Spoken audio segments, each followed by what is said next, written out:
รอยร้าวในพรรคประชาชนหรือไม่ระหว่างคุณไอซ์รัชนกกับคุณป้อมพาวุฒินะครับก็ตำหนิคุณป้อมเรื่องที่คุณป้อมเนี่ยเชื่องช้าและเฉื่อยชาในการออกมาแถลงข้อเท็จจริงเกี่ยวกับคดี Forex คุณผู้ชมครับซึ่งข้างในพรรคส้มกันเองเหมือนได้คุยกันก่อนหน้านี้หรือเปล่าแน่นอนว่านักการเมืองมือใหม่ก็อาจจะต้องลดลาวาศอกแล้วแต่งไปรอยร้าวในพรรคประชาชนหรือไม่ระหว่างคุณไอซ์รัชนกกับคุณป้อมพาวุฒินะครับซึ่งคุณไอซ์ก็ได้ออกมาโพสต์ฟาดใส่คุณป้อมพาวุฒิก่อนหน้านี้แล้วลบโพสต์ไปแล้วนะครับคุณผู้ชมครับคืออย่างนี้การโพสต์ของคุณไอซ์มีนี่นะฮะคอควายจุดแล้วก็เหอะนะครับผมไม่รู้ว่ามันย่อมาจากอะไรแต่น่าจะย่อมาจากว่าเคลียร์เหอะตกลงไงเคลียร์เหอะหรือเปล่าผมไม่แน่ใจนะแต่ที่แน่ๆครับอันนี้แหละฮะคุณผู้ชมมันเกิดจากที่คุณป้อมพาวุฒิได้เข้าไปร่วมรีวิวแอปพลิเคชัน AI Passport ชื่อใหม่คือชื่อว่า AI Pass ตัวเบต้าก็คือเวอร์ชันทดสอบนะครับแล้วมีการโพสต์ชื่นชมระบบใหม่นี่อย่างออกหน้าออกตาหรือเปล่าพร้อมยกย่องว่านี่คือตัวอย่างของการเมืองที่ควรจะเป็นคือรัฐบาลเป็นผู้ริเริ่มฝ่ายค้านตรวจสอบและเสนอแนะจนนำไปสู่การปรับปรุงแก้ไขให้ประชาชนได้ประโยชน์สูงสุดแต่ความเดือดมันทวีคูณขึ้นนะครับเมื่อคุณไอซ์รัชนกได้แชร์ข่าวดังกล่าวลงใน Facebook ส่วนตัวแบบจำกัดเฉพาะเพื่อนแต่เพื่อนมีนักข่าวเป็นเพื่อนที่ผมบอกไปนะครับพร้อมเขียนข้อความสั้นๆนะฮะคอควายเหอะนี่นะฮะคุณผู้ชม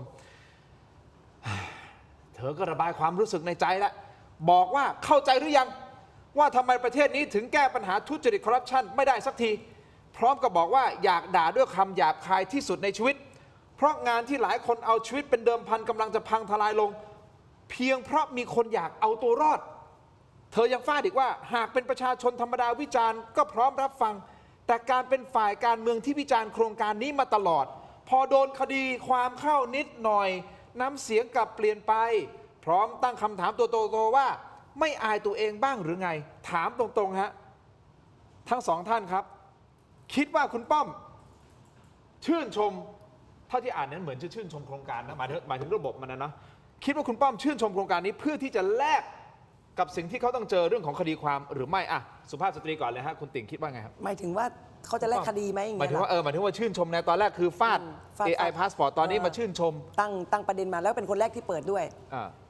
คือหนึ่งก็น่าคิดสองก็คือว่าเรื่องนี้เป็นเรื่องภายในพรรคของเขาจริงๆแล้วก็ต้องคุยกันและประชุมกันแล้วก็สามารถคือจริงๆแล้วเนี่ยคือคนหนึ่งเขาก็ทำงานโดยผ่านกระบวนการ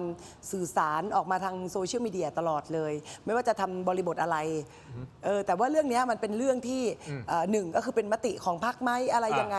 ส่วนกรณีของการคนจะเปลี่ยนแปลงท่าทีหรืออะไรพวกนั้นดิฉันว่ามีสิทธิ์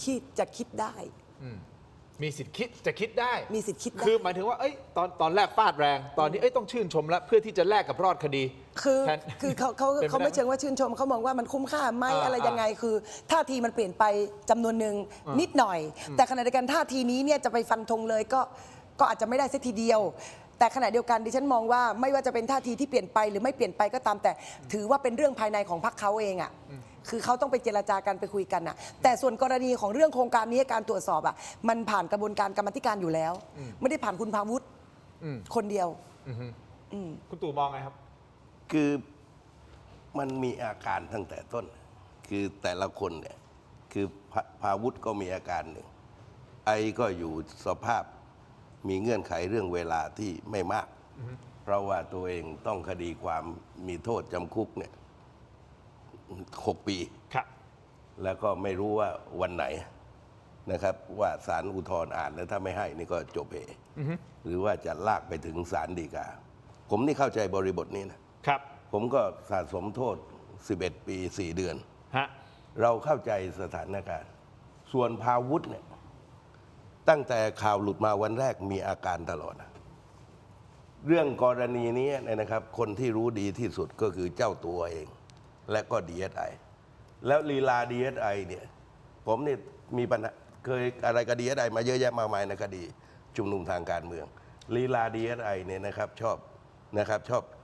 โยนเหยื่อให้เป็นฐานะพยานแล้วทั้งฮุบพัวเนี่ยนะครับเข้าทาง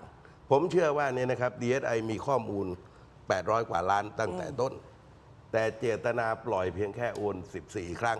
28 ล้านจะเห็นได้อย่างชัดเจนว่าพาวุฒินี่ชะงักตามลำดับพอเปิดตัวย่อรุ่งเช้าไม่เข้ากรรมาธิการแล้วก็ชี้แจงผ่านโพสต์นะครับไม่ปรากฏตัวจนกระทั่ง ไปโผล่ที่ DSI ท่วงทำนองเนี่ยนะครับที่พาวุฒิเนี่ยนะครับ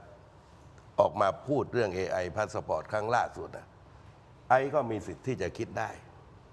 นะครับเพราะว่าตัวเองกำลังร้อนแรงจะสังเกตดูว่าขณะที่นั่งเป็นประธานกรรมาธิการติดตามงบเนี่ย ครับ เธอก็ร้อนเกินความจำเป็นน่ะนี่ถ้าเจอต่อหน้าก็จะบอกเหมือนกันว่า คนที่นั่งหัวโต๊ะประธานไม่ควรจะมีบริบทแบบนี้ ครับ แม้ว่าจะมีความตั้งใจนะดังนั้นเนี่ยนะครับพอให้คอเนี่ยมันเป็นอื่นไม่ได้ คือชี้โครง คิดถึง ไม่ใช่ ไม่มี เอา ทาง ละ อะ เพราะว่าเขาก็คิดว่าคิดจะเอาตัวรอดกว่าล่ะ อืม เพราะตัวเองเนี่ยพร้อมที่จะแลกแต่ว่าลืมนึกไปว่า การจัดจังหวะทางการเมืองแต่ละเรื่องแม้กระทั่งตัวไอเองกับสุชาติชมกลิ่นนะเห็นไหมคดีหมิ่นประมาทอะผมสมัยก่อนเวลาแรงๆกับอภิสิทธิ์เวชชาชีวะเนี่ยที่ต้องคดีเนี่ยนะครับบางคดีผมชนะ แต่ว่าพอเขาชนะพลิกเนี่ยต้นชนะ ผมชนะต้นอุทธรณ์ฎีกาเขาชนะผมก็ติดคุกไปให้ไปขอโทษกลางศาลเนี่ยไม่ทำกันเลยนะการเมืองเวลาแรงๆกันเนี่ยเวลายืนฟาดกัน ในกรณีนี้ก็เฮงก็ถอนให้หนึ่งคดีไอ้ก็ขอโทษ แต่มีคดีที่เหลือกันต่อ ครับ ในทางการเมือง ครับ ซึ่งความเป็นจริงนั้นเนี่ยนักการเมืองก็คุยกันได้แลกเปลี่ยนกันได้ แต่การตรวจสอบเนี่ยมันต้องยืนอย่างแข็งแรงนะครับเพราะฉะนั้นอาการภายในนี่มันรวนเนี่ยกับสภาพที่กดดัน เพราะไอ้ก็มีความสุขตัวเองก็เวลาก็ไม่มากของพาวุฒิก็มองเห็นว่าท่วงทำนองคุณกำลังจะอะไรหรือเปล่ากำลังคิดจะเอาตัวรอดหรือเปล่าทางการเมืองมันเห็นกันนะครับและตัวพาวุฒิเขาก็รู้เหมือนกันว่าข้างหน้าคืออะไร เพราะตัวเองรู้เรื่องดีที่สุดอะใครจะไปรู้เรื่องตัวเองได้ยังไงผมนี่เห็นคดีลักษณะนี้ในเรือนจำเนี่ยนะครับ มาเจอกันเขาคิดว่ามาขึ้นศาลคิดว่าจะรอด ผมบอกอธิบายว่ารอดยังไง คดีลักษณะตรงนี้นะก็อธิบายว่าไม่พยานอัยการซักก็ไม่เข้านู่นนี่นะผมบอกให้ไปดูคำฟ้องคอยดูเดี๋ยวเขาจะตัดสินตามคำฟ้องผมก็ออกจากคุกมาหลังจากนั้นผมก็อ่านข่าวว่าโดนลงไป10,000 กว่าปีนะทั้งผัวทั้งเมียนะเพราะฉะนั้นเวลาเขาคิดคำนวณคดีเนี่ยนะครับพิจารณาเขาแยกเป็นกรรมครับ แม้ว่าโทษสูงสุดเนี่ยนะครับจำคุกอาจจะ20 ปีหรือ50 ปีก็ตาม อ่ะคุณผู้ชมครับเดี๋ยวให้ข้อมูลเพิ่มเติมนิดนึงคุณป้อมพาวุฒิออกมาโพสต์ขอโทษนะฮะ ค่ะ คุณผู้ชม อย่างนี้ฮะก็บอกว่ายอมรับว่าตัวเองมุ่งเน้นวิจารณ์แค่ระบบบริการมากเกินไปจนทำให้เกิดความเข้าใจผิด และขอบคุณทุกคำตักเตือนที่ช่วยดึงสติ และหลังจากนี้จะทำงานให้หนักและรอบคอบขึ้นเพื่อพิสูจน์ตัวเองคำถามคือมันเป็นไปได้ไหมฮะที่เขาเพิ่งมาเป็นนักการเมืองไม่กี่เดือน บวกกับเขาอาจจะเป็นคนในวงการไอทีมาก่อน ก็เลยไม่รู้จริง ๆ ว่าสิ่งที่เขาพูดออกไปเขาแค่เจตนาดีคือวิจารณ์ในเรื่องของระบบมากกว่า ก็เลยอาจจะไม่รู้ทางของฝ่ายค้าน โดยเฉพาะฝ่ายของพรรคประชาชนหรือเปล่าดีในอาจจะไม่ตรงกันหรือเปล่าพี่ติ่งมองไงครับ คืออย่างที่พี่ตู่พูดนั่นแหละ คือท่าทีเขาแปลกไปจริง อันนี้ข้อที่หนึ่งก่อน ข้อที่สองเนี่ยคือล้วนแล้วแต่ทั้งสองคนเนี่ยเป็นวัวสันหลังหวะทั้งคู่ ไอ้นี่ก็สันหลังหวะเรื่อง112จะคุกแหล่ไม่คุกแหล่ส่วนพาวุฒินี่ก็สันหลังหวะเรื่องโดนคดีที่ DSI ฮะ เพราะฉะนั้นแปลว่าทั้งสองฝ่ายเนี่ย ฮะ มันมีสิทธิ์ถูกคิดว่าคุณเนี่ยเวลาคุณท่าทีคุณเปลี่ยนบริบทคุณเปลี่ยนมีสิทธิ์ถูกสงสัย แต่ทั้งหมดทั้งมวลเนี่ยดิฉันมองว่ามันไม่ได้เกี่ยวกับเรื่องที่คุณกำลังทำหน้าที่กันอยู่ คืออย่างเช่น กรณีไอซ์ตรวจสอบในกรรมาธิการท่าทีของเขานี่ก็เป็นท่าทีลักษณะแบบว่า คือไม่ได้ให้เกียรติกับข้าราชการเลยนะท่าทีของประธานกรรมาธิการนี่เป็นครั้งแรกของประธานกรรมาธิการที่มีท่าทีลักษณะแบบนี้นะในเรื่องเกี่ยวกับการ ดุ ต ดั ร น วจสอบ ดุ ดุ ดั ดั น น ดุดัน แล้วก็มีการไล่สดอะไรต่างๆเนี่ยแต่อย่างไรก็ตามแต่มันไม่ได้ข้อมูลในที่ประชุมกรรมาธิการอะถ้ามีการไลฟ์สดและถ้าเกิดมีการใช้ท่าทีแบบนี้ มันจะไม่ได้ข้อมูล มันจะไม่ได้ข้อมูลคือหมายถึงว่าการสืบสวนศึกษาในกรรมาธิการน่ะมันจะต้องได้ข้อมูล แต่ถ้าเกิดทำแบบนี้คือ หมายถึงว่าคนไม่กล้าจะพูดถึง ค ข้อน ไม่ มูล กล้าคนไม่กล้าพูด2 คนไม่กล้าส่งอะไรต่างๆ และมันไม่มีวิธีการตะล่อมอ่ะ อ๋อ เพราะฉะนั้นเนี่ยการที่บางทีอ่ะข้อมูลมันอาจจะได้มากกว่านี้ แต่ปรากฏข้อมูลในการที่จะเอาคนเข้าคุกในคดีเกี่ยวกับไอ้ AI passport เนี่ยในกรรมาธิการจะไม่ได้เลย มันก็จะได้แค่คุณไอซ์เนี่ยได้แค่มีมได้แค่บทบาทที่ตัวเองเนี่ยดูดังดูเด่น ซึ่งก็อันนี้ก็ต้องเด่นแล้วล่ะเพราะว่าอีกแป๊บนึงเนี่ยก็ไม่รู้กูจะอยู่หรือกูจะไปเนี่ยไม่รู้จะเข้าคุกหรือออกนอกคุกอ่ะเพราะฉะนั้นนี่คือฮาราคิรีตัวเองแล้ว อันนี้คือท่าทีของคุณไอซ์นะ ฮะ ส่วนกรณีของพาวุฒิเนี่ยอันนั้นคือด้วยความเป็นมือใหม่ ตอนแรกก็จะแสดงผลงาน ครับ แต่ปรากฏว่าพอมาเจอคดีปุ๊บมันก็เป็นชะงักผิด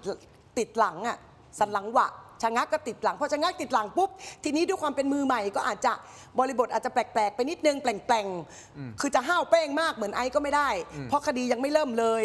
เพิ่งจะถูกสงสัยเรื่องบัญชี เพราะฉะนั้นแน่นอนว่านักการเมืองมือใหม่ก็อาจจะต้องลดลาวาศอกแล้วแต่งไป แต่พอเจอโซเชียลมีเดีย ครับ ตรวจสอบกันเอง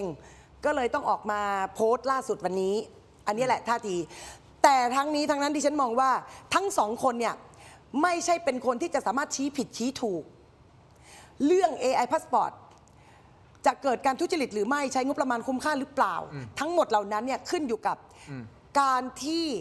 มีการนำเรื่องนี้ขึ้นไปสืบสวนสอบสวนในขั้นตอนต่อไป อย่างเช่นไปแจ้งปปชอย่างเงี้ยเพราะว่าถ้าเกิดอยู่กรรมาธิการเนี่ยสืบด้วยแค่ไหนก็เอาไปส่งปปชอยู่ดี หน่วยงานที่เกี่ยวข้องกับ ใช่ อย่างเช่นปปช หน่วยงานที่มันจะต้องเอาไป ตรวจสบ สู่กระบวนการของการจะคุกไม่คุกอ่ะ อ่ะพี่ตู่มองไงเกี่ยวกับเรื่องของอาจจะเป็นนักการเมืองหน้าใหม่ดีเนี่ยอาจจะไม่ตรงกับพรรคประชาชนสักเท่าไหร่นะพอ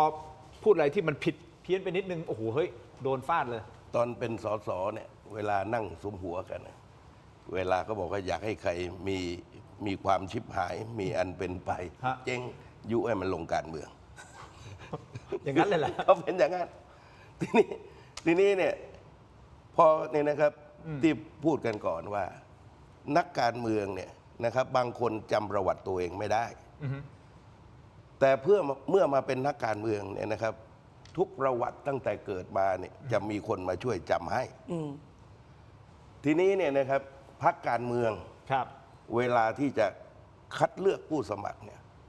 จะต้องสอบหาข้อเท็จจริงเสียก่อนว่า ในแต่ละเรื่องเนี่ยที่เกี่ยวข้องกับข้อกฎหมาย ถ้าขณะที่คุณไม่เป็นนักการเมืองคนอาจจะไม่ได้สนใจคุณนะ ฮะ ถ้าจำได้เนี่ยครับสมัยยุคคุณบรรหารเนี่ยถู ค ก รับ อภิปรายว่านะครับไอ้สูติบัตรปลอมหรือเปล่า เกิด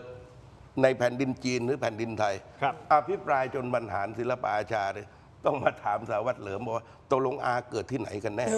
คือหมายความอภิปรายจนว่าตัวเองเลยไม่มั่นใจว่าเกิดที่ไหนกันแน่ เพราะนี่คือการเมืองนะครับ วันนี้กรณีของพาวุฒิเนี่ยตอนที่เขาทำเป็นนักธุรกิจที่เกี่ยวข้องกับเรื่องนี้เนี่ยอาจจะไม่มีใครไปใส่ใจเขา